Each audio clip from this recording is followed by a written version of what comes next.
Someone is in San Francisco. Zalfa. You can turn your camera on, Zalfa. Okay, let me just fix the background. It's There's second. a green screen background. Don't jump off the grid, whatever you do. There's so much to live for.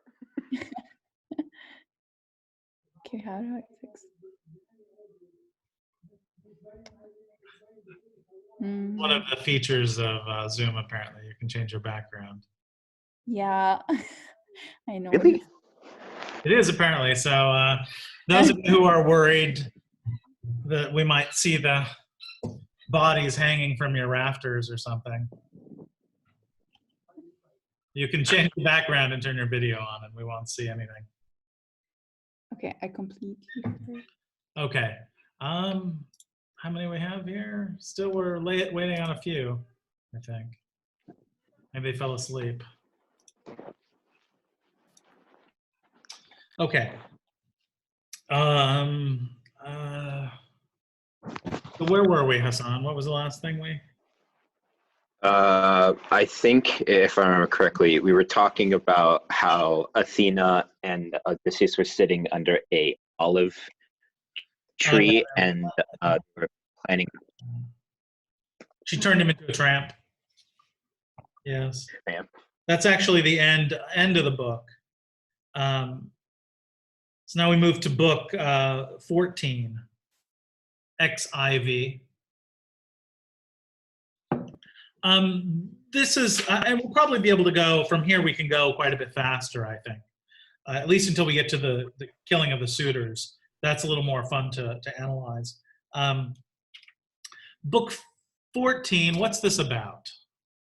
I need to open the chat so I can see what people respond. How would you, again, like I've recommended to all of you, when you take, when you read a book like this, the individual books, you should try, when you finish reading them, to come up with a quick little summary of kind of what was the main point of the action in that book. It's very, very helpful. Or some way to describe what is happening in that book. Hassan says it's about a disguised Odysseus talking to Eumaeus the swineherd. Okay, it's true. It's Eumaeus and the swineherd. That's what the whole book is about. You can try maybe a little bit harder than that, and maybe this could be subjective, right, to a certain extent. What kind of brings the book together for you? For me, this episode with the swineherd,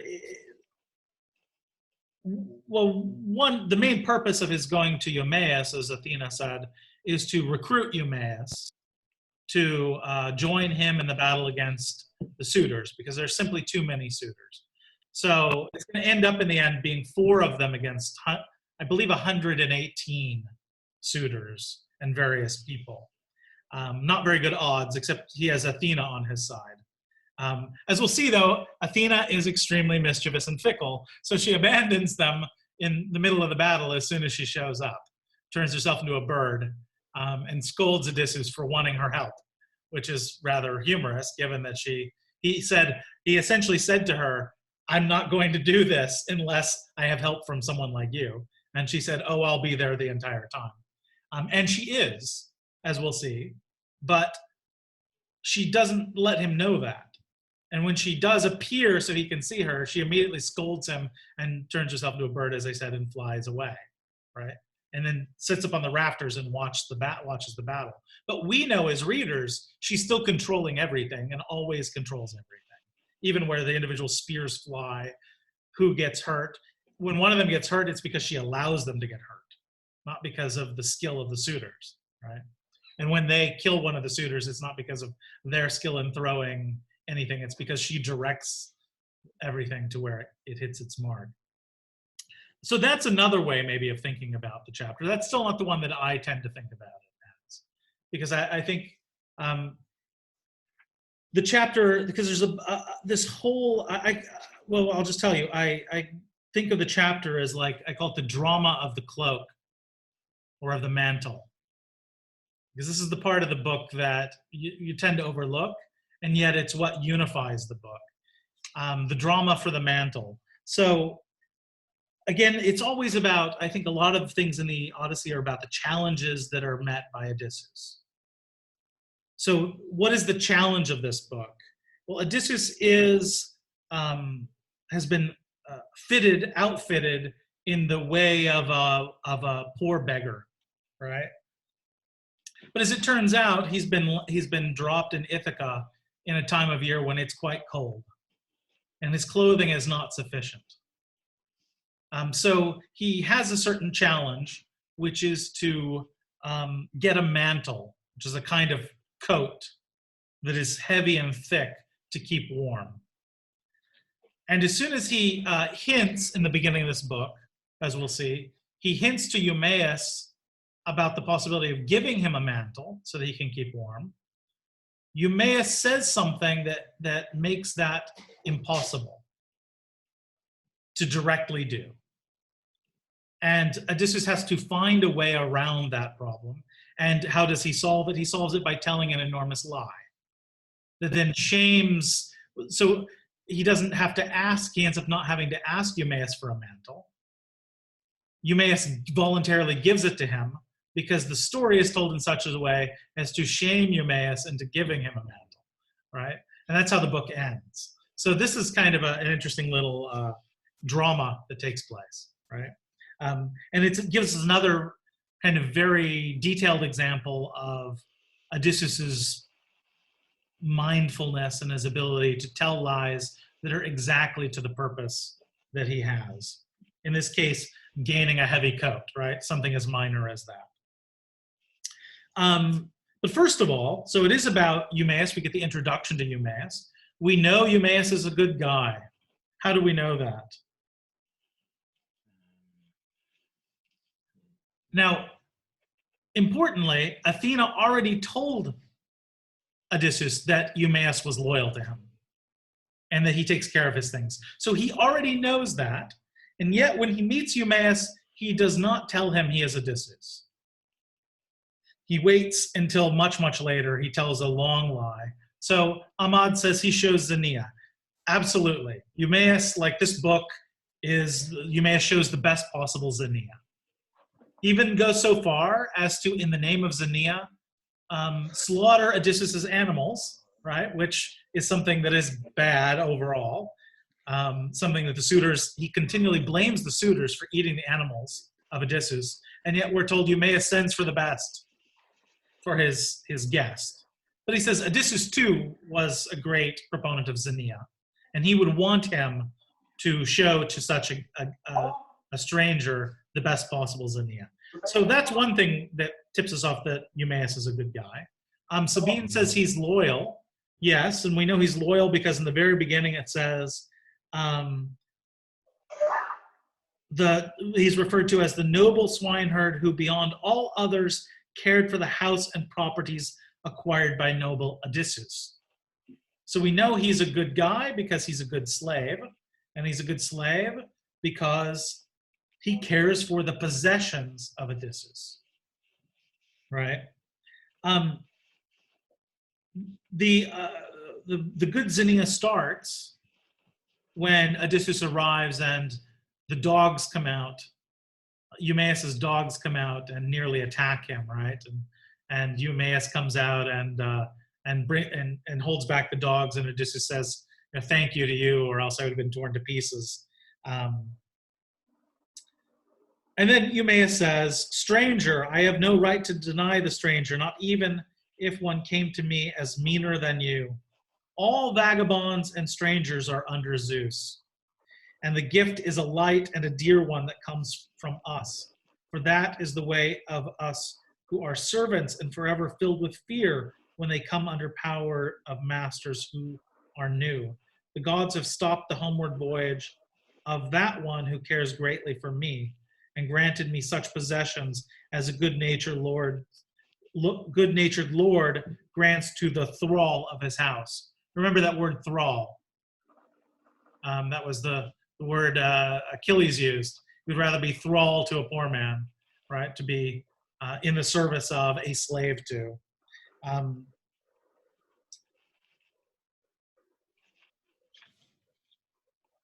Okay. So Eumaeus goes on to tell, let's see, the top of page 212. Let me continue there. As I said, the gods have stopped the homeward voyage of that one who cared greatly for me and granted me such possessions as a good-natured lord grants to the thrall of his house, a home of his own and a plot of land and a wife much sought after, when the man accomplishes much work and God speeds the labor as he has sped for his labor of which I am given. So my lord would have done much for me if he had grown old here, but he perished, and I wish Helen's seed could all have perished, pitched away, for she has unstrung the knees of so many men. For an Agamemnon's curse, my master went also to Ilium and the land of the horses, went there to fight with the Trojans. So that little speech given by Eumaeus is notable. He starts off giving a kind of encomium to Xenia, and says Xenia is very dear to him, right? Why? Because did anyone get that idea there? The all vagabonds and strangers under Zeus. What is he saying there? It's somewhat hard to catch.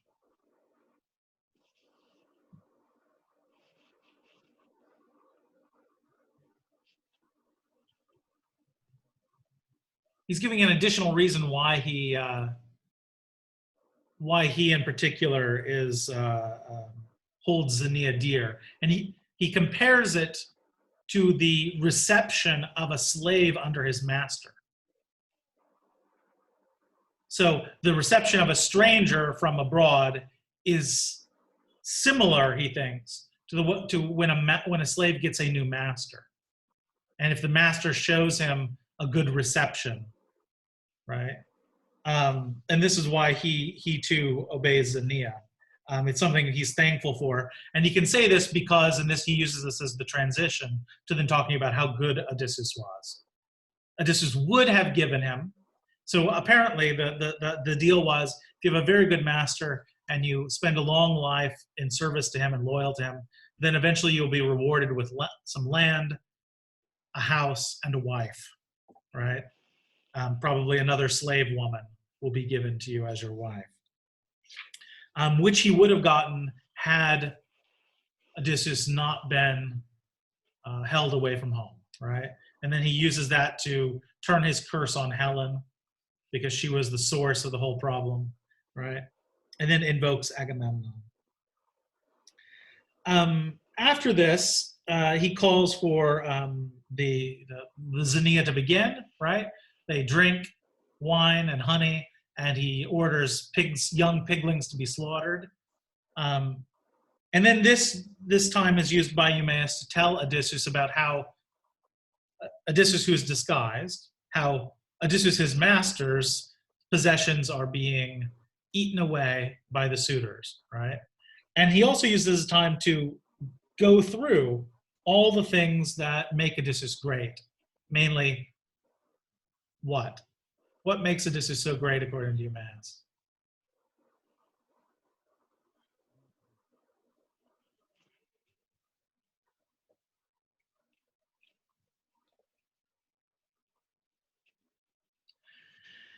He's a great liar. Well, yeah, that is, but that's not what's written here in this part of the text. It's not. Eumaeus never talks about it's not his place as a slave, I think, to know about or to talk about the cleverness of Odysseus. He can disguise himself well. I'm reading on the passages. Basically, he's maybe like based on what Eumaeus is saying about the suitors. I think we could say that like Odysseus was lawful. Lawful? Where do you see that? Well, it's on page 212, line 81, line 83. blessed gods have no love for a pitiless action, but rather they reward justice in what men do that is lawful. He was basically talking about, like, how the suitors are basically consuming everything in Odysseus' house, saying the suitors are unlawful, and they have they're rewarded wrongly. And Odysseus, so I'm guessing with that context, we can say that, like, while the suitors are unlawful, Odysseus is. Yeah, I wouldn't say that he's directly saying that Odysseus is lawful, but it's definitely an interesting passage, right? He says, "Eat now, stranger." He's talking to Odysseus disguised. "What we serving men are permitted to eat, young pigs, but the fatted swine are devoured by the suitors, who have no regard for anyone in their minds, no pity. The blessed gods have no love for a pitiless action, but rather they reward justice in what men do that is lawful. And though these are hateful and lawless men who land on an alien shore, and Zeus grants them spoil and plunder, when they have loaded their ships with it, they set sail away for home. For even in the minds of these there is stored some fear, which is stronger on these there falls strong fear of how they may be regarded. But the suitors, you see, have heard some good God-sent rumor, and they know about the dismal death of our man." Now, this is an interestingly, I'll respond, Ahmad, in a minute to your comment. Interestingly ambiguous passage, right? Because this sounds more like Odysseus under the description of one who is unlawful than it sounds like the suitors, right? They haven't come, and they're not plundering and taking away with them, but that is the MO of Odysseus generally, right? So it is an interestingly ambiguous. I think, of course, you're right. Directly here, the suitors are being said to be unlawful and being compared to one who acts like Odysseus most of the time, right? Right. But in this case, it's because of the loyalty. I think his loyalty is to Odysseus, so plundering his things is bad, right? Whereas Odysseus plundering other people's things is quite good. We'll see this again and again. He knows how to get possessions beyond all others, right? Apparently, double standards don't exist. Well, I think, again, going back to something I said earlier in the course, good and evil are dominated by this. As I said, it's kind of like soccer teams. Good is being loyal to a certain. I think we can all understand this as well. I mean, there's this. We talk about laws as like things that are objective, and you should punish. If your son is a murderer, you should turn him in. That's one sense of justice and law. But then there's this other sense, which is more like the ancient Greeks, and like a lot of places in the world still, is like, what a terrible person would turn their own son in, right? Even if he was a murderer. And this is their kind of view, that loyalty is the center of what's good and bad. They don't even have that. The closest thing to an objective sense of good is the rules that the gods set. But again, the gods are partial, right? It just happens to be, Xenia seems to be fairly universal because it's Zeus. But Zeus is clearly in favor of Odysseus plundering lots of people, right? And being a bad guest. So he's not necessarily punished for that. As you say, double standards are the standard, I think. There's no conception of a double standard because it's just the way it's thought.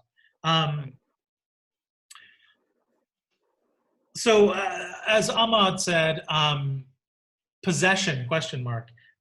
I think he means, yes, Eumaeus goes into, when he wants to talk about how great Odysseus is, he simply does it by listing all the things that he owns. It's how many possessions he has.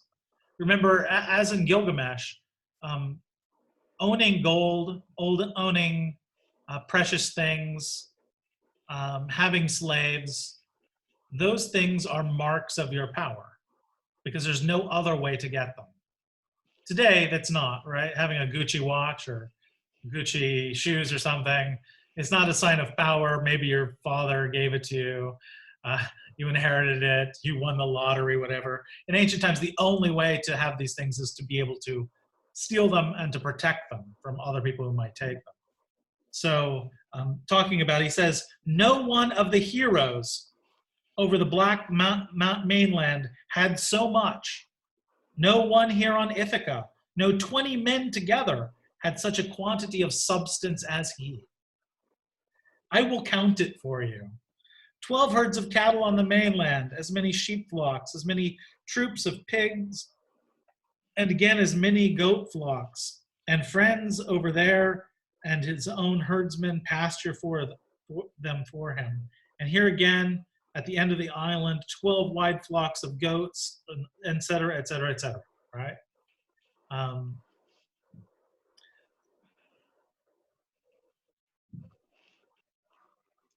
So they, yeah. Yes, Hassan? I think he mentions goats twice, basically, like wide goat flocks and then like 11 wide flocks of goats and all pastures. Like, is there like a reason for like mentioning something twice, or are those two different things? No, I haven't noticed that before. But no, I have no idea. Maybe it's maybe something's up with the translation, or that's not been noticed because it's so minor. I'm not sure. So they continue to eat and discuss, right? Now this is the tunic. I was talking about this drama of the tunic, or of the mantle. This is this starts on page 213, right? Because as they continue to discuss, Eumaeus tells Odysseus about the fact that many people come to them and tell them news of Odysseus. And why do they do that? They do that to exploit Xenia, essentially. They come to get, and he says in specific, unfortunate for Odysseus, he says, and any vagrant who makes his way to the land of Ithaca goes to my mistress and babbles his lies to her.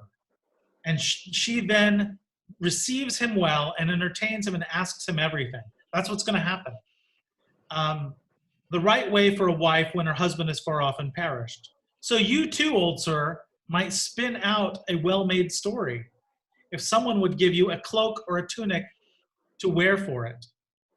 But for him, the dogs and the flying birds must by now have worried the skin away from his bones. Talking about Odysseus, right? So essentially he's saying he cuts off Odysseus before he can ask him for a mantle by saying, oh, and by the way, men like you come all the time telling wild stories of Odysseus coming so that they can get a mantle, right? And so Odysseus doesn't want to ask for that. He can't directly ask for that. Interestingly, of course, this is as I said, this is what he will do. He will return and he will tell Penelope a long story about how Odysseus is coming back, and he will tell the swineherd in a moment that Odysseus is coming back as well, to even set that suspicion deeper. One of the funny things after you've read the second half of the Odyssey, you'll notice that in every one of these lies that he tells from now on, everyone believes him about everything he's lying about, but they do not believe the one thing he tells them that is true, which is that Odysseus will soon be home.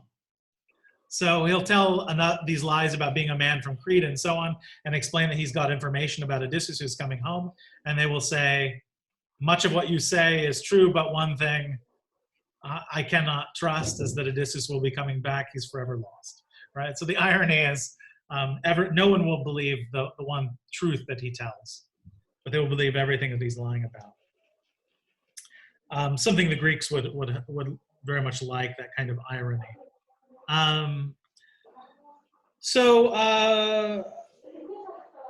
Top of page 214, where are we on the time? It's 15 past 5. Yeah, so we should probably cut it off here. I will, today I will post the rest of the videos, because I've I have been recording these, and I will also send out a reading quiz today that will be due, let's have it due middle of next week. Okay? So probably All right, perfect. Wednesday or so. I'll tell you in the email when it's due. I'm thinking Wednesday. Okay. Okay? Thank you, sir. Yeah, Enjoy I'll- your weekend. Yeah, stay safe and have a good weekend. You go. You too. Bye.